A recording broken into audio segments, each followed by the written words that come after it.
Let's start with Putin's trip to the Middle East. Okay, he brought with him a huge delegation, right? And so the Chinese media see that as combine that with the Belarus president visit China as well at the same time. So the Chinese media's conclusion, which I agree, is that this seems like a signal that the Ukraine war is ending, that Putin is now planning for the post-war planning, working collaborations with Middle East countries, and Belarus is coming. Belarus always had a good relationship with China.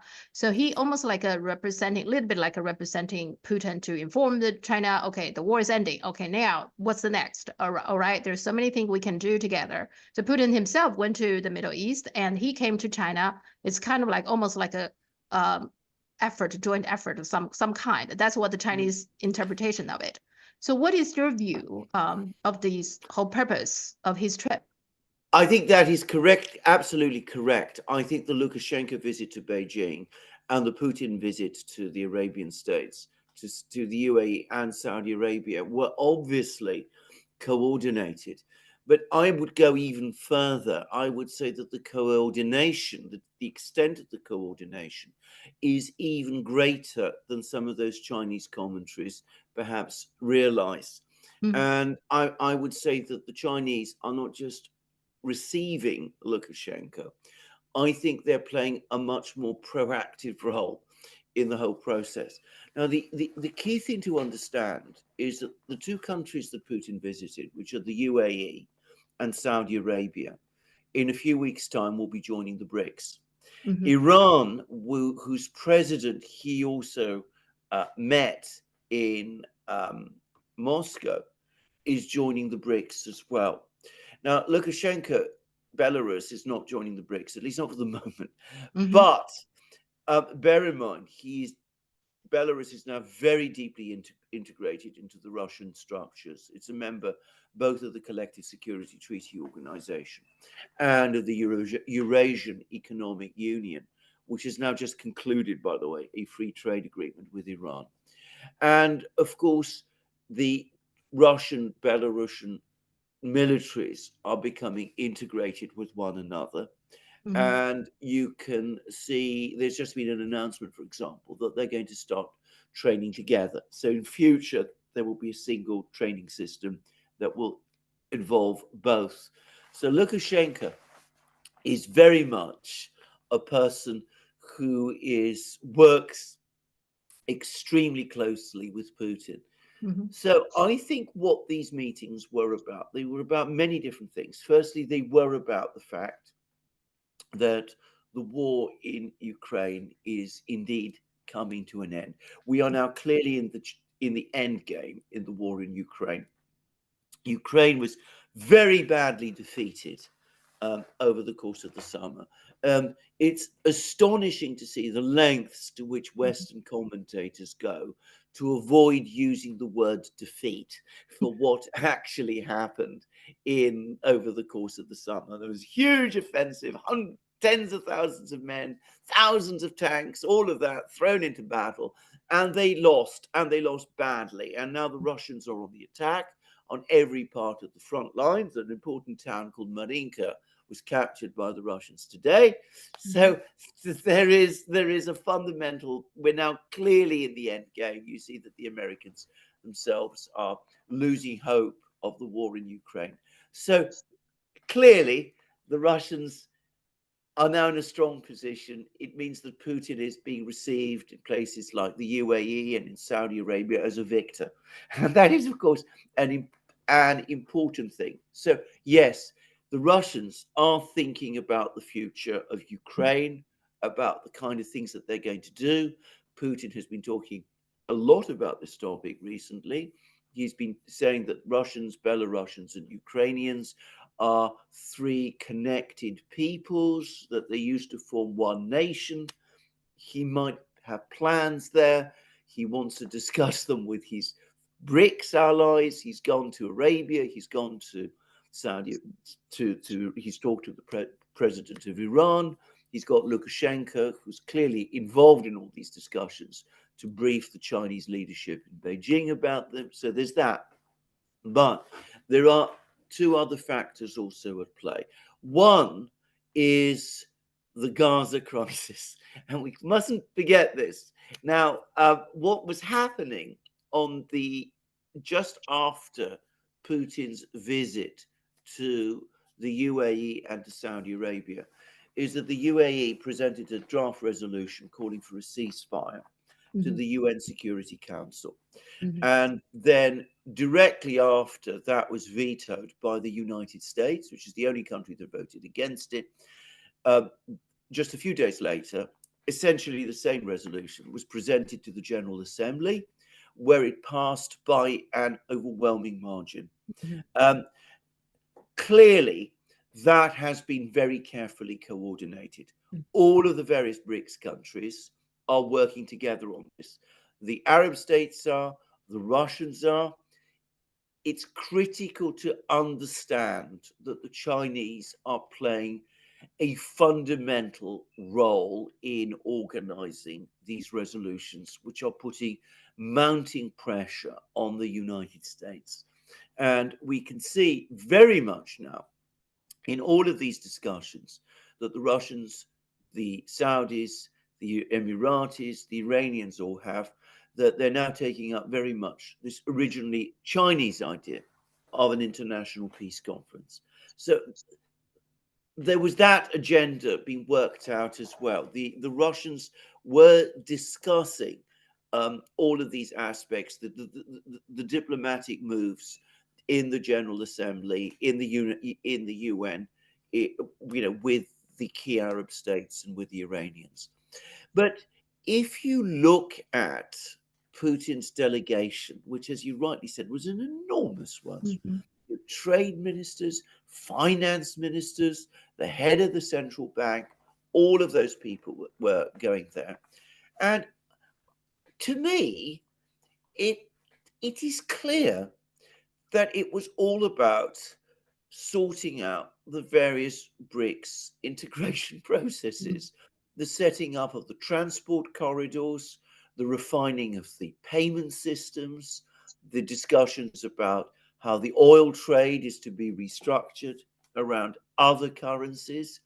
And of course, all of this has China ultimately at its core. So if there's a free trade agreement between the Russian led Eurasian Economic Union and Iran, that facilitates movement of Chinese goods, money into Iran. If there's mhm, a north south transportation corridor from Russia all the way into the Arabian Peninsula across Iran, that also facilitates Chinese trade with all of these countries. If you're sorting out payment systems, China, of course, is going to be the major player in the payment system. So Putin is going to the Arabian Peninsula. He's going to be talking all about these kind of things. He has regular discussions with Lukashenko. Lukashenko's job was to go to Beijing and to brief the Chinese about all of these discussions. Now, there is another thing to bear in mind, which is that, of course, leaders can always speak on the phone and they can mhm, speak in virtual formats.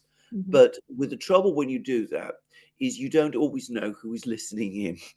And with It's true. uh, Yeah. China and Russia, I am confident that they have completely secure lines. I Mhm, mean, I mhm, mean, Putin and Xi Jinping can talk, and they can be confident that nobody else is listening. So far, especially with the very big historic presence of the United States in Saudi Arabia and the Emirates, you cannot be sure that the yeah. same is true. Yeah. So that is one reason why Putin will have wanted to go to these places in person, so that he can have private one-to-one discussions in a secure format with the leaders of these countries to discuss the situation in Ukraine, to discuss the political moves in the UN Security Council and the General Assembly, and also to discuss all these integration processes and to reach agreements with the leaders of these Arab countries with the integration processes in a way that won't leak out to the United States. And again, that's why Putin goes there in person. And of course, you could be absolutely sure that the moment he gets back to Moscow, he will be on the phone on a secure line to Xi Jinping, or at Mhm. least not, if not him himself, the Russians will be to the Chinese. And of course, Lukashenko, who also undoubtedly has a secure line to Putin, will have been conveying the same kind of information to the Chinese leaders as well. So it's a very, very complex picture, bringing together lots of different threads. And it's a very interesting and very important picture. And it's a big, these events are, these are big moves that are taking place. Well, then I have several follow-up questions. Mm. For one thing, is the neocon neoliberal, they will just let this war end, or are they continue going to look for money to keep it going?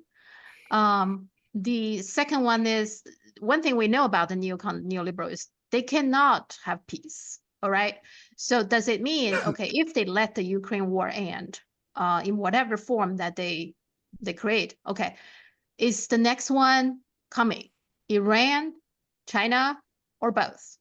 Yeah, right. Let's start with the first one. Yeah. The neocons. I mean, Washington is a very complicated place, and there are lots of people there, and there are arguments amongst the neocons as well. And can I just say, everybody who is in the political elite in the United States, apart from a very few people, are neocons to one degree or another. So every one of them is thinking in this way. So there are some who want to keep the war going in Ukraine for as long as possible. I think that there is now a gradually increasing understanding in the United States that this war is lost.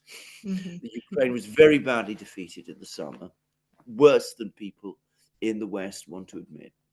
There is no possibility of the United States being able to supply weapons and men and machines to Ukraine in anything like the numbers needed to turn things round.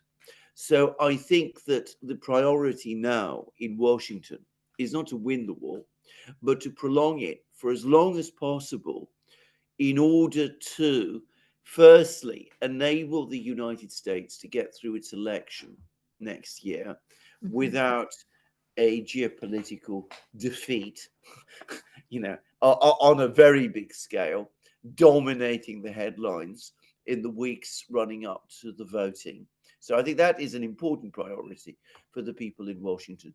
But also, if they can, prolong the war in the hope that they can somehow just possibly persuade the Russians to ease off, to come to some kind of agreement about Ukraine, which will save American face and also um, enable the United States to refocus on other things. Because, of course, if there's an outright Russian victory in Mhm. Ukraine and the Russian military continues to grow in size, then, of course, the United States is faced with a major commitments crisis. Does it try to reassure its European allies by maintaining a strong military presence in Europe, something which it might feel it has to do, but Mhm. something which it probably does not particularly want to do, Mhm. because, coming to the second part of your question, the US interests are in fact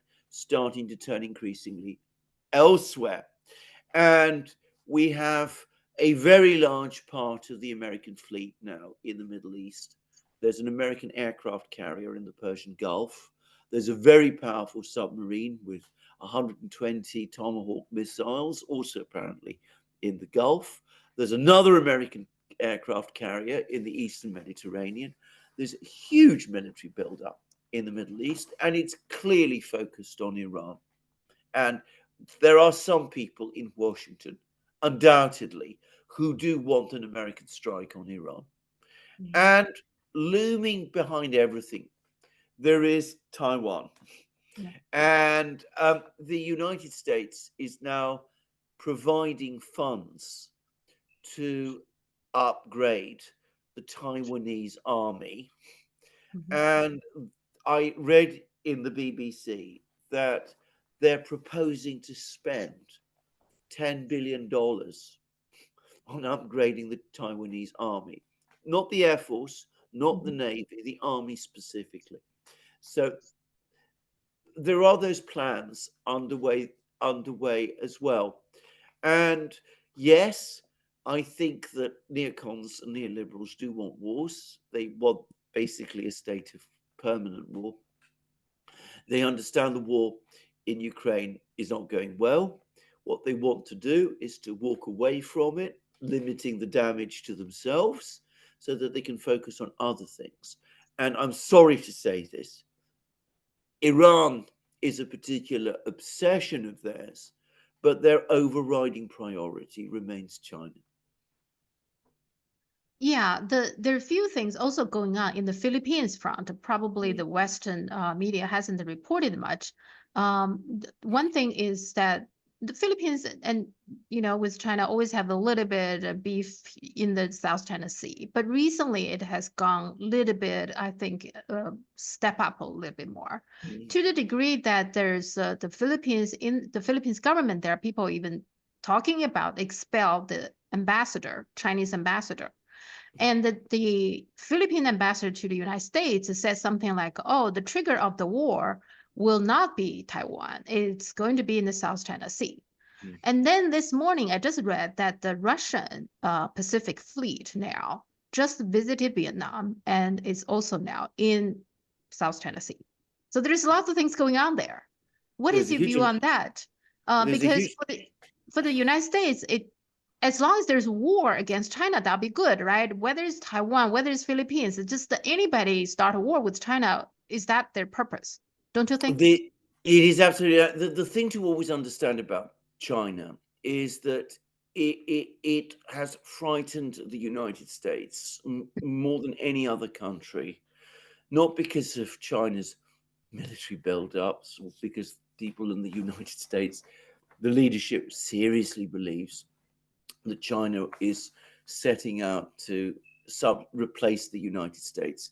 By the way, on that topic, as I'm sure you know, when Xi Jinping met with Biden in San Francisco at the Filoli house, and it's there in the Chinese readout, he actually said straightforwardly to President Biden, look, China does not intend to supersede the United States, overtake the United States, subjugate the United States. That is not what China is about.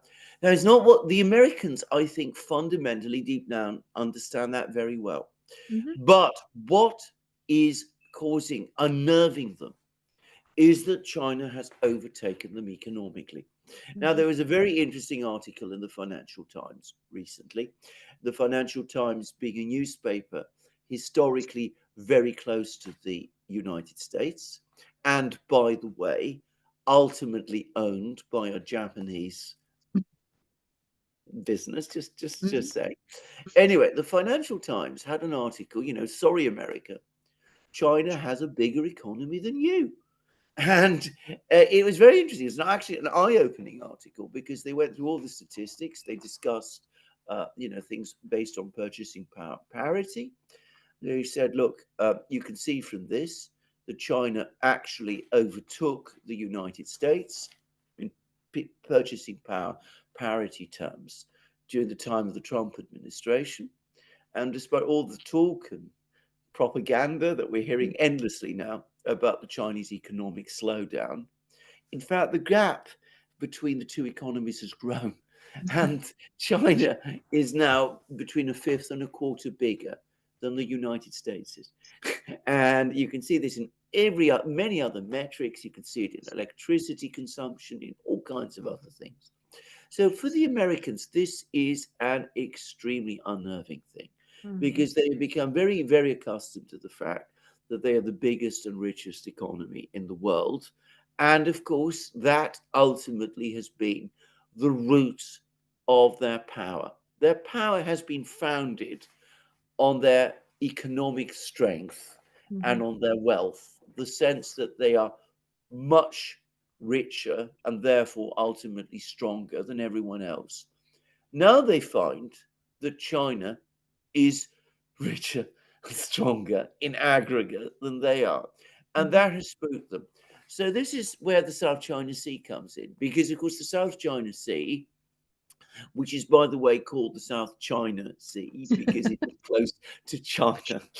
just bear that in mind. The South China Sea is not a place which the Chinese are trying to conquer, because as I said, but it is this body of ocean close to China through which much of China's trade passes. And the US has again got this idea that China is predominantly an export import power, that if you can stop China's exports and stop China's imports, you can somehow bring the entire Chinese economy to a juddering stop. And way back, even during Obama's administration, as I so well remember, there were already discussions then about how the United States might impose a blockade on the South China Sea, that the US Navy and the other Pacific powers would try to close the South China Sea to Chinese merchant shipping, and in that way would try to bring China's economy to a complete stop. And I remember reading all of that. This is at the time when President Obama was president. And I said that these people who are writing these things are completely insane, but they were being written in the most authoritative American publications. And you can see that this game continues to be played. So this is why the Philippines is now being, which remember was an American colony and where the US historically has had important naval bases, is now being pushed into a confrontation with China. It's why a couple of weeks ago, President Biden went to Vietnam and announced the great strategic partnership with Vietnam. It's why the Americans constantly talk about freedom of navigation in the South China Sea. When the Americans talk about freedom of navigation, what they really mean is that they intend to deny navigation to someone else. It's why the American Navy regularly patrols there in a very, very provocative way. But of course, you see that other countries, not just China, are now starting to push back on this because they don't want to get drawn into these matters. The Russians, who are profoundly alienated from the Americans, have sent their navy to the South China Sea. I believe they're stopping off in Cameroon, where the Americans once had a naval base, by the way. But anyway, they've gone there. Russia has historically always had excellent relations with Vietnam. Vietnam has had, relations with China that have not always been good.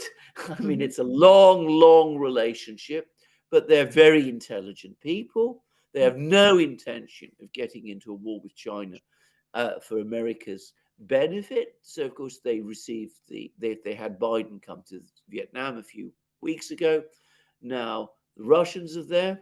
And, of course, Xi Jinping is also there. He's just been received there in Vietnam. And by the way, my impression was that the Vietnamese went to much greater lengths and gave to arrange for Xi Jinping's visit and extended to him a much warmer reception than they did to Biden. So you can understand the concerns, the interest the United States has in the South China Sea and what it's about. It's about stopping Chinese economic growth, containing China economically, and even going to the lengths of thinking about a blockade. But you can see the pushback. Some countries like the Philippines, some of them there may be willing to go along because American influence in these places is very strong. Other countries, Vietnam in particular, is simply not prepared to play a role. the Chinese media floating the reason that the current president, the Philippine president, his name is Marcos. We call him a Marcos Jr., right? Because his father was the president before. Now they saying that the U.S. has a leverage over him because his whole family fortune are in the United States. So I mean, we pretty much know the Marcos families are corrupt families, right? They have a big family fortune, which are in the United States. So that's what the Chinese media, because when he first came to power, he actually visited, the first country he visited was Beijing, visited and had a good visit and talk to Xi Jinping and all that, kind of like it seems he wants to develop an economic relationship, closeness to China. But then he flipped, it seems like 180. So the explanation is the U.S. probably squeeze him, put some pressure on him. And the fact is his family fortune are in the United States controlling them. So that's, at least that's the rumor, what is floating in the Chinese media. Maybe there's some truth to it. It wouldn't surprise me at all. I find it completely plausible. I mean, Mm. I remember Ferdinand Marcos Senior when he was president. I mean, he was president and dictator of the Philippines, very, very much in alliance with the United States, and he was utterly corrupt. In fact, comically so. I mean, he was corrupt to such a degree that it was, and was quite brazen about it. But of course, most of the money was indeed exactly as you said, as the Chinese people are saying. It was going to the United States. And I mean, he was a billionaire multiple times over. And no doubt the family fortune is still there. And that is what Marcos Jr. is, living off to a great extent. Yeah. So, yes, I mean, I find that an entirely plausible explanation. Just to say about 2-3 years ago, I did a program on the Duran in which I discussed a comment that the Russian foreign minister, Sergei Lavrov, said about the way in which the Americans put pressure on leaders, and about the fact that they threatened to expel the children of diplomats from American schools, that they put pressure on businesses, that they threatened to expose details of people's private bank accounts, all sorts of incredible things. And I said, I wondered whether that is true. And I got an absolute deluge. I've never forgotten it. Very interesting and revealing emails from all kinds of people. I am, I was the ambassador of so and so country, and I can absolutely confirm that this is exactly what the Americans did to me. Or, I was, the deputy foreign minister of this country, and the day after we were elected to power, the American ambassador rocked up and told us exactly how we were going to vote in the UN at various things, and told us what would happen if we didn't. So I got a whole. I mean, I've never forgotten that. It was one of the most astonishing email avalanches that I've ever seen. So you see, America does do this kind of thing, and it's entirely plausible that it's true. They're doing to themselves. I mean, the whole Epstein thing is that now people are saying there's possible that the Israelis, the Mossad is behind it to blackmail U.S. politicians and influencers.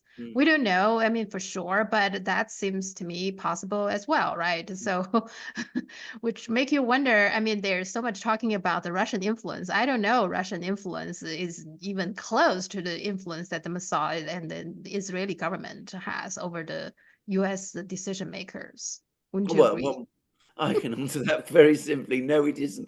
The Russians aren't even in the game. I mean, Israel has a presence in the United States, which is multiple times vastly greater than Russia has ever had. And I think anybody who has any knowledge of American politics would dispute that.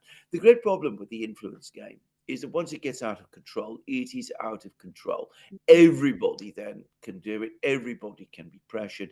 Everybody can be bribed. We have a case at the moment in the United States where we discover that well, at least the allegation it's probably a true allegation, that an American senator, Bob Menendez, who was a very important person, I mean, that he was basically being run by the Egyptians, for example. So it cuts in all kinds of different directions. Yeah. And that's I have this pretty maybe a philosophical question. It's about the United States right now, what's going on in Gaza, right? So United States on the one hand, very much okay, we're the leader. It's very jealous or absolutely hate the idea whether Russia or China take the lead of anything. But when it's about Gaza, this is the unique opportunity that US can take the lead because US has this special relationship with Israel. Essentially, US can put a stop to this genocide going on in Gaza. But US choose not to lead. US choose to the opposite of leading to solve this problem. This is uniquely, US can say, okay, I'm the one in the end can save the day, right? No, US chose not to, right? Isn't that The, frustrating? Sophia, you're absolutely correct. You're completely correct. In this crisis, the Gaza crisis, the United States has always been reacting. It gave Prime Minister Netanyahu a green light, basically, to do whatever he wanted in Gaza. They've since found that, on the one hand, they want to restrain him. On the other hand, they can't. And they've never got ahead of this crisis. Every single day, they lose influence and support.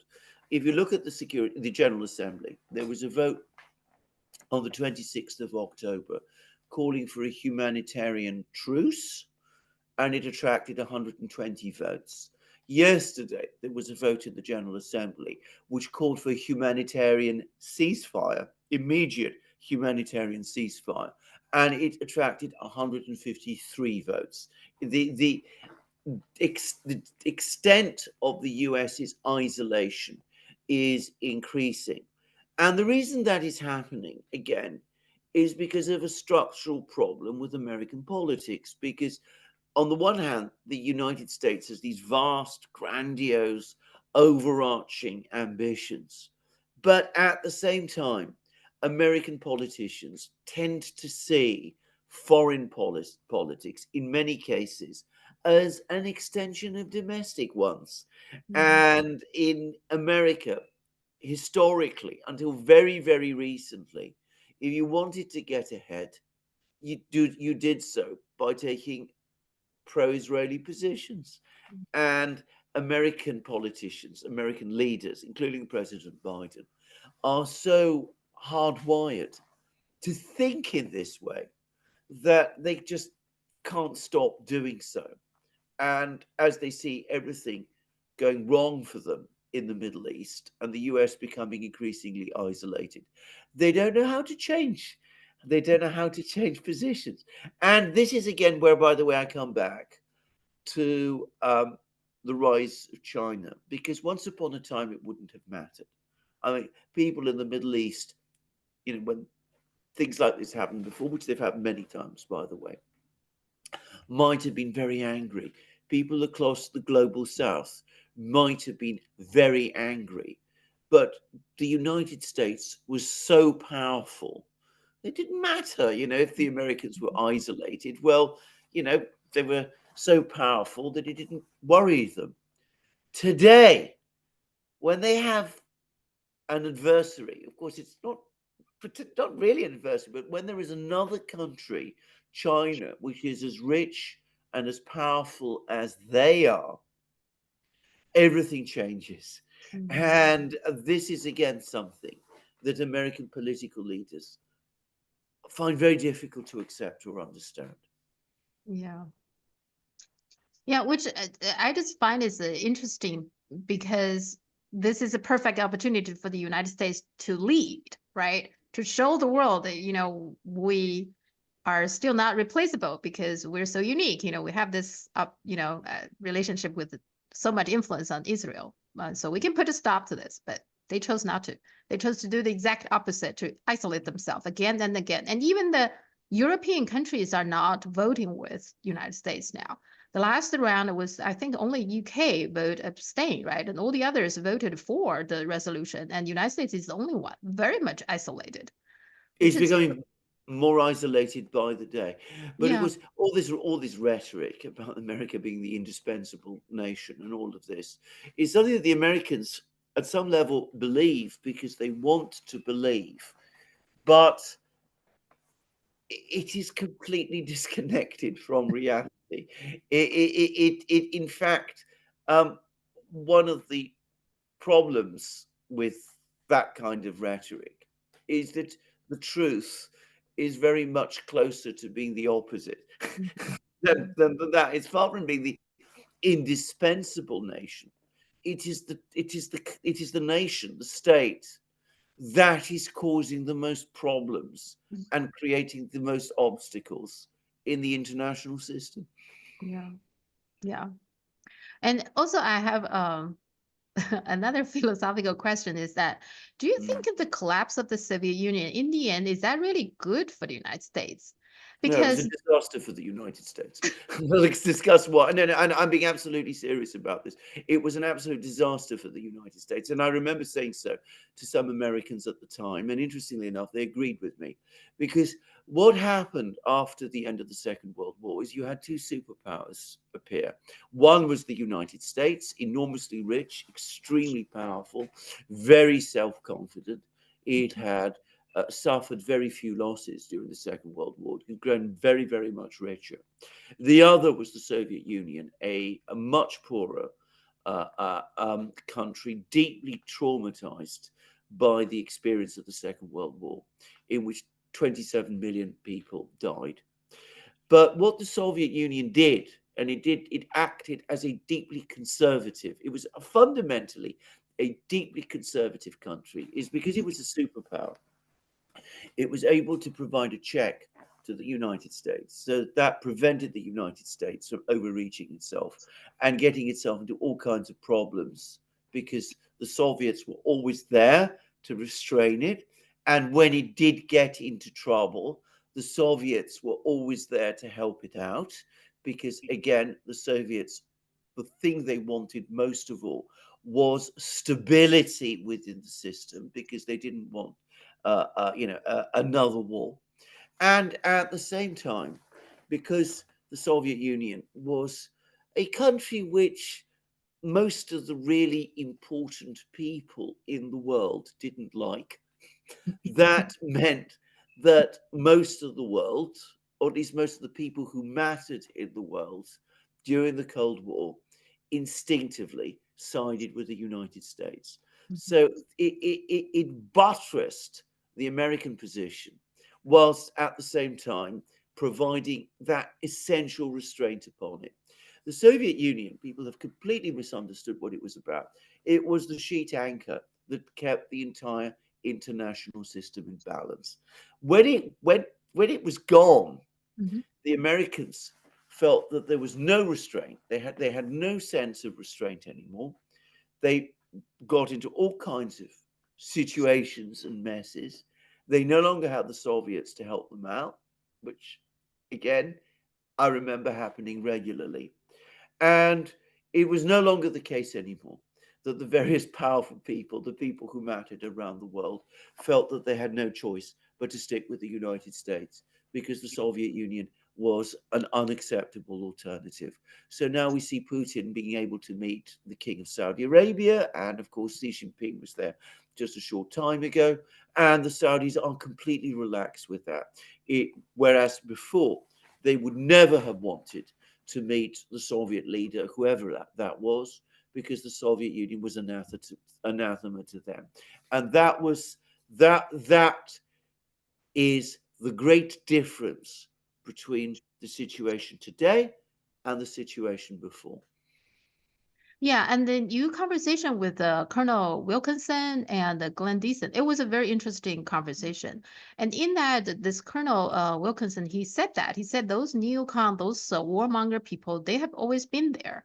But it seems like they were on a leash during the Soviet era, right? So somebody is controlling them always.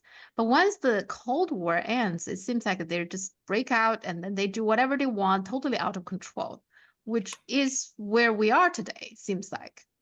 Absolutely, this is completely correct. The neocons, after the Cold War ended, they came into their own, because you had this sense in the United States that the US had this limitless power.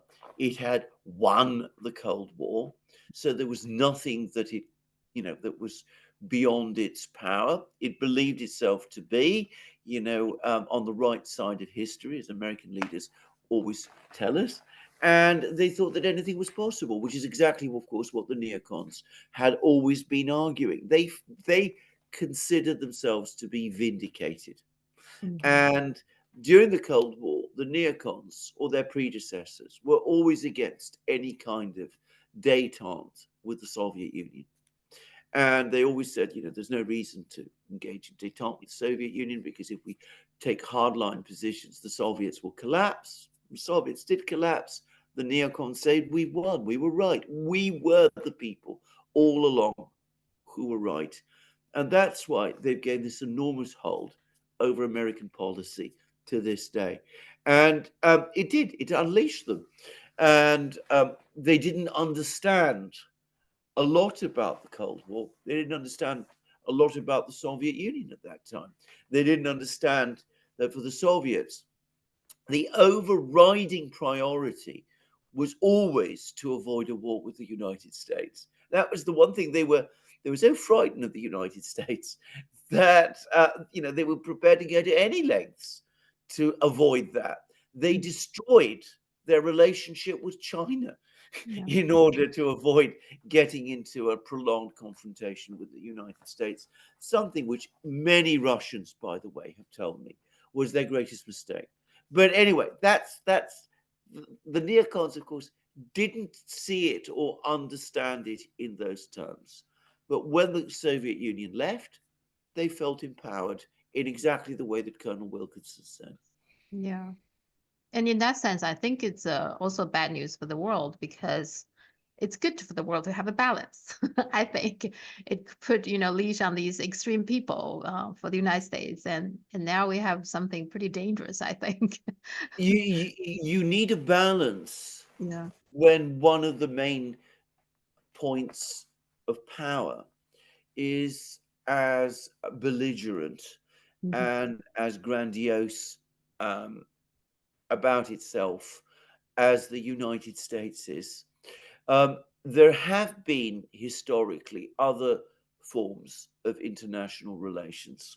I mean, if you look at, again, talking about Chinese history, if you look at Chinese history, China, the enormously huge, powerful country, but for most of its history, it has not sought to overwhelm the countries around it, even though for most of its history there was no balance to China.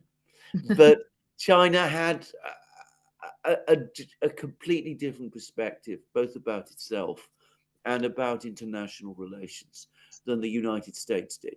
Whilst the United States remains the United States that we know, I agree, some kind of balance in the system is essential, because without it, we see that the Americans have a habit of getting out of control. Yeah. Yeah. One more thing I want to ask you before I let you go is there's some tension in China paid about this Sellafield nuclear field that got leaked in the United Kingdom. It's a little bit confusing because the Guardian is the one who reported on this. And in that article, it says the reason for the leak is because the hacking from China and Russia.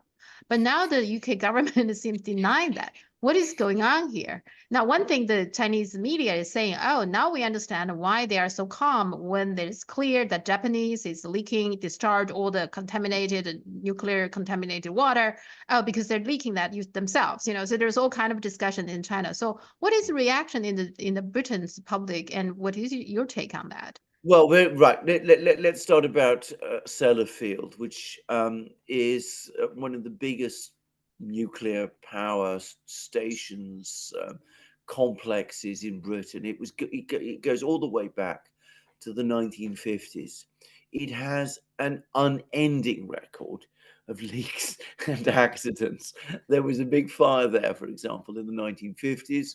There was another time when they weren't just leaking radioactive water into the Irish Sea. They were actually doing so on purpose. It's the most extraordinary, but it was a part of an experiment. Anyway, the idea that the Chinese and the Russians are responsible for another accident of this kind at Sellafield. By the way, it was called wind scale, and there were so many things went wrong with it that they wanted to try and stop people talking about wind scale. So they came up Okay. with a plan of changing its name to Sellafield. I mean, it's the same plant. Anyway, very British, by the way, to do that. Anyway, so the story about the Chinese and the Russians hacking it is, I mean, it's absolute complete nonsense, as the British government has been forced to admit. It's just, however, part of the unending campaign we now have in this country, relentlessly to blame the Chinese and the Russians for everything. You see, the people who are responsible for this story, who probably ultimately come from within the British government system, to be straightforward about this. Mhm. What they know is, you publicize a story like this, the media runs with it. The Guardian, for example, runs with it. Then, after the China especially complains, you publish the denial. But they know that for every person who has who is aware of the denial, there's 1,000 others who've heard the Yeah. original story, that it was a Chinese Russian hack. So that's what this is all about, I'm afraid. It is about creating bad relations between Britain and China. Mm. Now, and it is ultimately because, I mean, the Russians are always the bogey figure that are brought into everything nowadays. But ultimately, it's principally about China. And there Yeah. might, by the way, be a particular political dimension to this, because David Cameron, who was formerly our prime minister, has now become foreign secretary. He was, as prime minister, very committed to improving Britain's relations with China. We've discussed it before in other programs. Um, and I wouldn't, I'm not saying this is the case, but I would not myself think it inconceivable that this was partly also intended as a warning to him, that if he starts resuming Mhm. moves towards trying to patch things up with China again, well, there'll be more and more stories like this, and he'll be put on the defensive and be very embarrassed, and all the usual anti-Chinese people in the media and in Parliament will be cranked up and start leveling attacks on him. And politicians never want to be put in that kind of position. So I would not be surprised if that was part of what that was about, what this is all Yeah. about too. But this story in itself is absurd. It is completely absurd. I mean, Britain's nuclear power program has, to all intents and purposes, collapsed. By the way, as is true of most of the nuclear power programs in Europe altogether. And as I said, we don't need the Chinese and the Russians to have accidents and leaks. We're perfectly capable of managing all that by ourselves. Yeah. And then in terms of the smear in China, I guess we talked a little bit about in our emails about that political article, right? It's a hit Yeah, piece on Xi Jinping, and then absolutely. you're saying that there is people in the UK are picking up on that story and making it Mm. sounds like a very nefarious, like a James Bond kind of story. Yeah. But I have to Well, say that for piece which was for so which there isn't a particle of evidence. I mean, it's been conjured up out of nothing. yeah. Yeah. Yeah, that's it's surprising to me. I know they do this kind of a hit piece and smear in China, smear Xi Jinping, but this one is particularly bad. I just thought Mhm. it, the quality is so bad. It's a very like gossiping kind of a piece, right? For Well, political, isn't it? yeah, but this is the way that we see this all the time. I mean, I think Chinese people, for them, it must be relatively new. If you're Russian, Yeah, you've had yeah. to live with this for 30 plus years now. Well, for longer than that. But I mean, what about all this ludicrous story about the Putin and his multiple doubles? He's got all these doubles all over the place because Yeah, he's so scared of being killed and all that. yeah. So I mean, read how many articles have appeared in the British media about his illnesses, about the But fact that's he's got right. Yeah. cancer, Parkinson's disease, Mhm. mental problems, you name it. He's had everything. He's had every conceivable disease you can possibly find. These are terrible things that they do, but they do this all the time. And unfortunately, given that China is the country that is increasingly in their sights, they're starting to do this in this very, very ugly way about Xi Jinping now. Mhm. Yeah. Yeah. And like I think you're right that there's going to be more. I'm pretty sure. Oh, yeah. Yeah. Yeah. Well, okay. I think that's all I have for now, and we can keep on talking. I'm sure there's more things going to happen, Oh, and we will lots of always things. have a lot. We're in a very important place, but I'm going to say this. I think that uh, um, we're at an inflection point, and in some strange way, the period of greatest danger might be passing.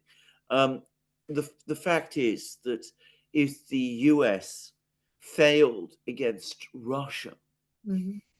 what realistic chance do they have against China? And I think there must be people in the United States who understand this.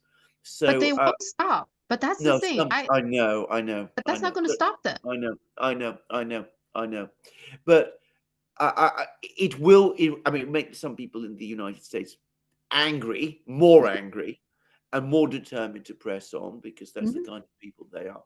Yeah. But I still think that there will be some people who have some connection to reality, and there are always some for whom this defeat in Ukraine will have served as a dampener. Mhm. They will say to themselves, the United States simply cannot afford a debacle. If we Yeah. lose to the Russians in Ukraine, it's a big blow for us.